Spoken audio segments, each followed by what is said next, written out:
అంతా ఏం జరుగుతుంది? ముందుగా బ్రహ్మనాయుడు గారు మీకు, తోటి ప్యానలిస్టులందరికీ మరియు 99 వీక్షకులకు గుడ్ ఈవినింగ్ సార్. ఏదో యాడ్ వస్తూ ఉంటది, మనందరం చూస్తుంటాం మన మధ్యలో.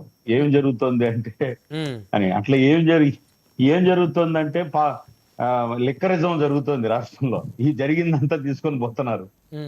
ఈ ఎంత దారుణంగా ఉందంటే, రాజంపేట చరిత్రలో బండారు రత్న సభాపతి, పోతురాజు పార్థసారథి, చాలా పెద్ద అతిరథ మహారథులు 6 సార్లు గెలిచినటువంటి సాయి ప్రతాప్ గారు, ఇంత పెద్ద వాళ్ళు ఉన్నటువంటి మా ఎంపీలో పాల్గొండ మా ఎంపీలో మిథున్ రెడ్డి గారు, ఆయన కూడా మా ఎంపీనే.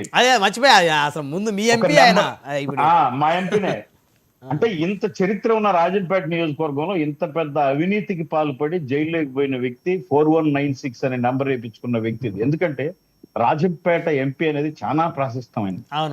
అంటే పోతురాజు పార్థసారథి కానీ అంటే చాలా పెద్దగా, అంటే వాళ్ళు మద్రాసు విభజన తర్వాత, మనం మద్రాసు విభజన తర్వాత ఇక్కడ ఎంపీలుగా గెలిచి వీళ్ళు అనేక రకాలుగా కేంద్రం నుంచి ఇక్కడ అభివృద్ధి చేయాలి అని చెప్పి రాజంపేట సెంటర్ గా అక్కడ అనేక రకాలుగా రైల్వే అయితేనే చాలా వాళ్ళ వంతు, అంటే పార్టీలు ఏదైనా వాళ్ళ వంతు మార్పు నిరూపించారు. ఇప్పటి వరకు రాజంపేట ఎంపీలు అంటే ఒక నీతి, ఒక నిజాయితీ. నేను ఏ పార్టీలో ఉన్నా, నేను అది కూడా చెప్తున్నా, ఏ పార్టీలో ఉన్నా మన పార్లమెంట్ సామాజిక వర్గానికి ఒక మార్పు. ఏదో పాలకొండ రాయుడు గారు ఇది చేశారు, అంటే పోతురాజు పార్థసారథి గారు ఇది చేశారు, ఇలా అంటే సాయి ప్రతాప్ గారు ఇది చేశారంటే మనకేముంది సార్ చెప్పుకోవడానికి? మా ఎంపీకి 4196 నెంబర్ వేసుకొని లోపలికి పోయినాడు. ఎందుకు పోయినాడు? ఎందుకు లిక్కర్ కేసులో ఈయనకి ఇచ్చాడు? ఎందుకు ఇన్వాల్వ్ చేసినారు? వాళ్ళకి తెలియకపోవచ్చు శేఖర్ రెడ్డి అన్న వాళ్ళకి. ఎందుకంటే అక్రమం, అన్యాయం, ఆయన వాస్తవంగా ఆయన తరపున కొట్లాడాలని కాదన్న విషయం ఏంటంటే, ఆయనకు ముందు నుంచే చెప్తా, ఈయన తిరుపతిలో అడుగు పెట్టినప్పటి నుంచే ఈయన నూనూగు మీసాలు రాకముందే ఆ కోలా బారును మధ్యస్థంలో తీసుకొని అక్కడే స్టార్ట్ అయింది. మిథున్ రెడ్డి గారు వాళ్ళ నాయన యొక్క, మనకు సురేంద్ర అన్న చెప్పాల, ఆ బారు అక్కడే స్టార్ట్ అయింది వాళ్ళ లిక్కర్ వ్యాపారం. అప్పట్లోనే కొన్ని పేపర్లలో ఈ బారులో మద్యం, కల్తీ మద్యం అమ్ముతున్నారు అని అనేక పేపర్లలో వచ్చింది. అంటే ఫలాని ఎల్లద్ర ఆడ హైఫైగా సోఫాలు వేసేసి అక్కడ ప్రీమియర్ మద్యం ప్లేస్ లో చీప్ లిక్కర్ పోసి అమ్మి సొమ్ము చేసుకుంటున్నారు అని చెప్పి. అంటే నేను ఎందుకు గుర్తు చేస్తున్నానంటే, బేసిక్ అక్కడ పడింది. అప్పుడు నాకు కూడా బాగా తెలుసు అని చెప్పి వచ్చారు. ఇందాక వాళ్ళ ఫాదర్ బాధపడినారు, 3 సార్లు ఎంపీ అంటే 3 సార్లు ముఖ్యమంత్రి అయిన వాళ్ళు లోపలికి పోయారు సార్. అవును, 13 సంవత్సరాలు 15 సంవత్సరాలు ఉన్న జడ్జిలు చట్టం ముందు నిలబడి దోషులుగా లోపలికి పోయారు సార్. లాలూ ప్రసాద్ యాదవ్ కావచ్చు, ఎవరైనా కావచ్చు, ముఖ్యమంత్రిని తీసుకోండి మీరు. కేజ్రీవాల్ గారి కన్నా గొప్ప వ్యక్తులు కాదు కదా వీళ్ళంతా. అంటే నేననేది, మీరు ఎంపీని ఎలా చేస్తారు? జయలలిత గారు ఎంత గొప్ప వ్యక్తి.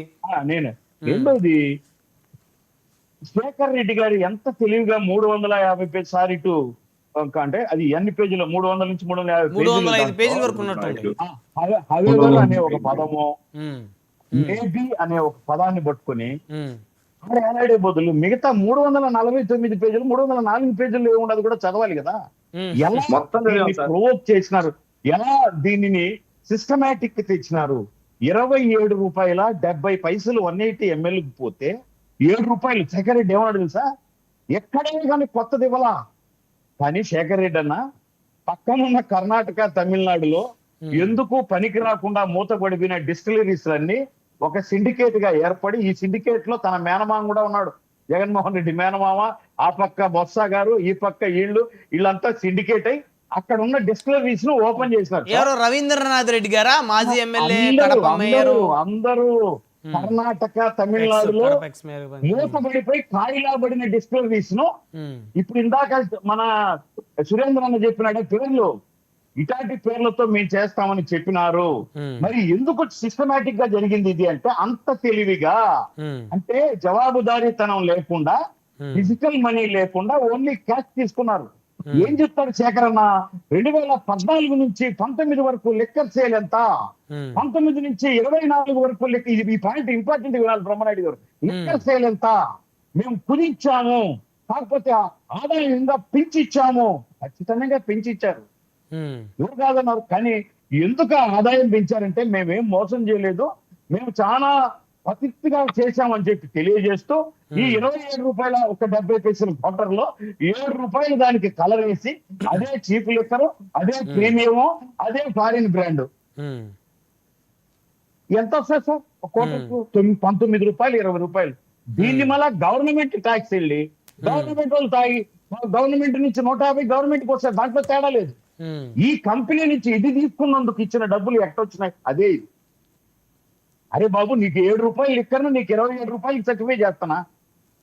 నీకు అంటే 20 రూపాయలు వస్తుంది క్వార్టర్, నాకెంత ఇస్తావు? సరే 20 రూపాయలు క్వార్టర్ మిగులుతుంది కాబట్టి నీకు 10 నాకు 10. ఈ డబ్బు ఎట్టియాలి వాళ్ళు? దీన్ని ఎట్ట సొమ్ము చేసుకోవాలి? ఇదే కదా మన కళ్ళ కనపడే సొమ్ము. ఊరికే మనం ఏం చెప్తున్నారు, మీకు తెలియని విషయం చెప్తున్నా వినండి. 19 నుంచి సేలు 5 ఏళ్ళు చంద్రబాబు చేసింది ఏంటి? ఆయన ఇచ్చిన పర్మిషన్లే కాదల్లా, ఈయన ఇచ్చిన పర్మిషన్లు ఏంటి? ఈ ఇచ్చిన పర్మిషన్లు పెట్టుకునే అసలు కింద కోసేసినారు. ఇవన్నీ సిట్లో తెలుస్తాయి కదా సార్. అంటే ఇది ఏ డిస్క్లరేషన్ వచ్చి వచ్చింది, ఇక్కడ ఏ రకమైన మద్యం ఆడారు, దీంట్లో నుంచి ఎంత డబ్బులు వచ్చింది, ప్రభుత్వం ఖజానాకు గండిపడింది, ప్రభుత్వ ఖజానా మోసపోయిందని ఎవ్వరు చెప్పలా. ఇప్పుడున్న పార్టీలో మీరు చెప్పండి. ఎందుకంటే ప్రభుత్వం 5 ఏళ్ల నుంచి దాగేవాళ్ళు చంద్రబాబు నాయుడు సార్ దిగిపోతానే తాకుండా ఏం వదిలిపెట్టరు, లేదా ఇప్పుడు జగన్మోహన్ రెడ్డి దిగిపోతానే ఇప్పుడు తాకుండా ఏం వదిలిపెట్టరు. అది స్టాండర్డ్ గా ఉంటది. 1 రూపాయి అటు ఇటు రేట్లను బట్టి వచ్చేస్తది. మీరు ప్రైస్ పెంచి వీళ్ళ ప్రైస్ పెంచి ఆ చీపు లిక్కర్ ఇచ్చి మనుషుల్ని చంపారు. ఈ వచ్చిన డబ్బులంతా కబ్జా చేసి దోచుకున్నారు. దీంట్లో క్లియర్ గా కనిపిస్తా ఉంది. నేను ఒక మాట అడుగుతున్నా సార్, ఆయన మాకు ఏం సంబంధం అయినా అడుగుతాడు. మరి 41 మందిలో 21 మంది ఎంపీలు తొడగొడుతున్నారు కదా, మరి మిథున్ రెడ్డిని ఎందుకు అప్పు చేయాలి? మిగతా 21 మంది ఎంపీలు అభియోగం చేయొచ్చు కదా చంద్రబాబు నాయుడు గారు. 42 మందిలో ఇప్పుడు ఈ లెక్కర్ స్కామ్ లో ఒక మిథున్ రెడ్డిని ఎందుకు అరెస్ట్ చేయాలి, మిగతా ఇంకొక 2 ఎంపీలు ఉన్నారు వారిని ఎందుకు అరెస్ట్ చేయకూడదని మీకు డౌట్ రావచ్చు. ప్రభుత్వాన్ని తప్పుదోవ పట్టించేట్టుగా దొంగలను పట్టించకుండా వాళ్ళకి సపోర్ట్ గా మాట్లాడుతున్నందుకు 42 మందిలో సేకరణ పేరు వేయచ్చు కదా. కాకపోతే ఆయన చేయలేదు. ఎందుకు అలా అంటే మాట్లాడుతున్నందుకు పేరు నాని గారు, అంబటి రాంబాబు గారు ఇలా చాలా మంది ఉన్నారు, వారిని చేయొచ్చు కదా. చేయొచ్చు కదా, ఎందుకు చేయాల?